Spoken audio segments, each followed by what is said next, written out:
Bueno, pues ya para culminar con nuestro último libro de Apocalipsis, nos vamos a ocupar del capítulo 3. En mi Biblia tiene 3 titulaciones: Carta a la iglesia de Sardes, Carta a la iglesia de Filadelfia y Carta a la iglesia de la Odisea. Vemos que existe articulación igual en Salmo capítulo 5 en el versículo 3, en Primera de Tesalonicenses capítulo 4 del versículo 16 al 17 y acá también en Apocalipsis el versículo 20, que nos está hablando de esa voz audible, esa voz donde nosotros estamos percibiendo que el Señor nos está hablando. Acá con el pasaje bíblico de Apocalipsis vemos esta primera carta que es a la iglesia de Sardes, cuáles son las exhortaciones que me está dejando el Señor. Nos muestra del versículo 1 al versículo 6. El Señor Jesús es el que tiene al Espíritu Santo en todos sus poderes, gracias y operaciones. La hipocresía y un lamentable deterioro de la religión son los pecados de que acusa a Sardis. La exhortación es que a veces, aunque las cosas externas parezcan bien a los ojos de los hombres, pero no puede ser así. A veces tenemos esa falta de piedad. Muestra acá como pues hombres, personas viven, pero no con ese principio de vida, que existe mortandad en sus almas. Nos muestra como en esa iglesia existían personas que los servicios que realizaban eran hipócritas, que estaban viviendo vidas desordenadas y por eso los asemejaba a la muerte. El Señor les estaba haciendo en ese momento un llamado a ponerse alertas contra sus enemigos y activos y fervientes en sus deberes y a proponerse, dependiendo de la gracia del Espíritu Santo, a revivir, fortalecer la fe y los afectos espirituales, reflejando ahí de esta manera que estaban vivos para el Señor. Eran esas personas vivas que estaban llevando un ejemplo de vida. Nos invitan con este pasaje que en ningún momento debemos bajar la guardia, para que nuestras obras en ningún momento sean ni huecas ni vacías.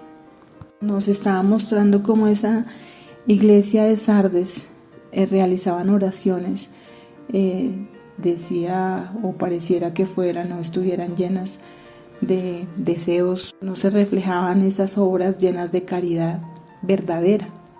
Esos días de reposo que en ese momento esa iglesia tenía no estaban llenos de devoción del alma adecuada para el Señor, para Dios.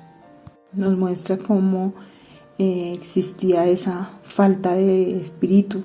Entonces nos refleja que si nosotros nos alejamos y no permitimos que el Espíritu Santo viva en nosotros, pues por muy poco tiempo vamos a caminar por buenos caminos, porque si no estamos acompañados del Espíritu Santo, pues no tendremos esa dirección a través del Espíritu Santo para encaminarnos y llevar caminos de rectitud. Nos exhorta a procurar un avivamiento en nuestra alma y pues al lado de las personas, querida familia, de las personas que nos rodean en el día a día. Nos exhorta a vivificar como Dios quiere que nosotros vivamos, que nosotros lo busquemos. Mas sin embargo vemos aquí como en esta iglesia de Sardes el Señor les formula una promesa de gracia para esa iglesia de ese entonces. Invita a que el que venza será vestido con vestiduras blancas, la pureza de la gracia será recompensada con la pureza perfecta de la gloria.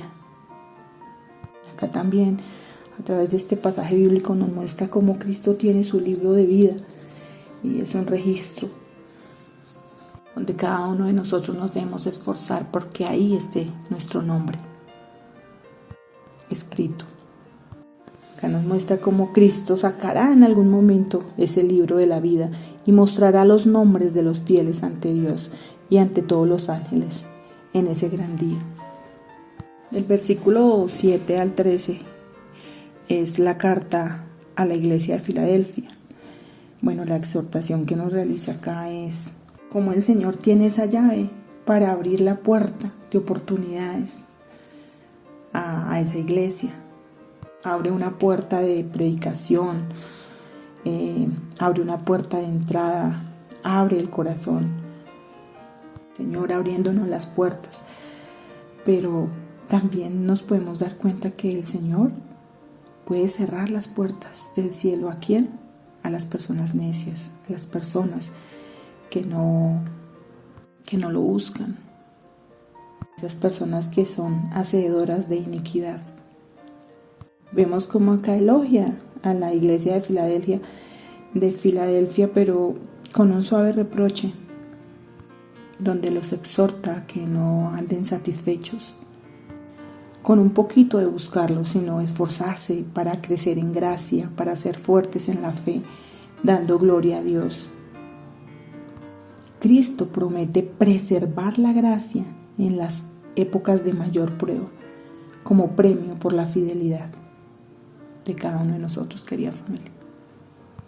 Nos exhorta que al que tiene le será dado, afirmando que los que sostienen el Evangelio en una época de paz serán sostenidos por Cristo en la hora de la tentación. Muestra que la misma gracia divina que los ha hecho fructificar en tiempos de paz nos hará fieles en los tiempos de persecución, querida familia. Entonces, andar firmes buscando al Señor en las primeras horas de la mañana. Cristo promete que la gloriosa recompensa del creyente victorioso será un pilar monumental del tiempo de Dios, un monumento a la poderosa gracia gratuita de Dios, un monumento que nunca será borrado ni quitado. Sobre este pilar será escrito el nombre nuevo de Cristo. Por eso nos invita, querida familia, a que cada uno de nosotros, como creyentes, demos la batalla para estar siempre agarraditos de la mano del Señor y salimos victoriosos, querida familia. Acá con el versículo del 14 al 22 que nos habla de la carta a la iglesia de la Odisea, que me muestra, decía, según pues lo que uno puede llegar a escudriñar, que la Odisea era la última y la peor de las 7 iglesias de Asia. Acá nos muestra cómo el Señor quiere que todos nosotros seamos personas fervorosas, querida familia. Cuando hace esas exclamaciones, ¿cuántos hay que profesan la doctrina del Evangelio y no son fríos ni calientes? Muestra que esas personas que no son frías ni calientes darán una falsa impresión del cristianismo como si fuera una religión impía, mientras otros concluirán que no permite una satisfacción real. Una causa de la indiferencia e incoherencia en la religión es el orgullo, el engaño de sí mismo. Querida familia, acá hay una pregunta: ¿cuánto cuidado debemos tener para no engañar a nuestra propia alma? Pondámonoslo cada uno internamente y roguemos a Dios que no seamos entregados a halagarnos y engañarnos. Busquemos, querida familia, ese manto de justificación, ese manto de santificación. Acá vemos que hace un paralelo, que el que está sin Dios es como si estuviese desnudo, como si estuviese sin techo, contaminados de inmundicia, de faltas al Señor día a día. Querida familia, el único en quien puede el alma hallar reposo y seguridad es Cristo. Nosotros, querida familia, a través de nuestros devocionales debemos estar dichosos del consejo que el Señor nos está dando, de las respuestas que nos da en cada una de las preguntas que realizamos a través de nuestros devocionales diarios. Debemos abandonar la confianza en nosotros mismos para que de esta manera podamos tener ese ropaje blanco que el Señor nos provee. Oremos, querida familia, Pidámosle al Señor que seamos acompañados del Espíritu Santo para que nuestros ojos sean abiertos, para que veamos su camino y su final. Examinémonos por regla de la palabra de Dios. Y oremos con fervor por la enseñanza de su Espíritu Santo para que quite nuestra soberbia, los prejuicios y las concupiscencias carnales. Y tomar esas reprensiones del Señor, esa vara que nos puede realizar como señales de su amor para cada uno de nosotros, querida familia.